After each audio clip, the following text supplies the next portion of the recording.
ચલો જનરલ ઇંગ્લિશના લેક્ચરમાં તમારા બધાનું સ્વાગત છે. આજે આપણે શીખીએ એમ ઇઝ આરનો ઉપયોગ. અને એમ ઇઝ આરના ઉપયોગમાં જો કઈ રીતે આવી શકે તો કે આઈ છે એમની સાથે એમ આવે, પછી એક વચન હોય એટલે કે હી, શી કે ઇટ છે એમની સાથે ઇઝ આવશે, અને બહુવચન હોય એટલે કે વી છે, યુ છે, યુ એક વચન બહુવચન બંને આવી જશે, અને ધે છે તો એમની સાથે આર આવશે. બરાબર, આવી રીતે એનો ઉપયોગ છે.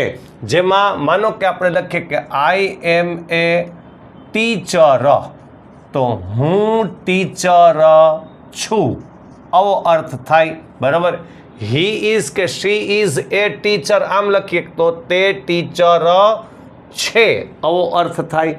બરાબર, ઇટમાં લખીએ કે ઇટ ઇઝ વ્હાઇટ, તો એનો અર્થ થાય તે સફેદ છે, આવો અર્થ થાય.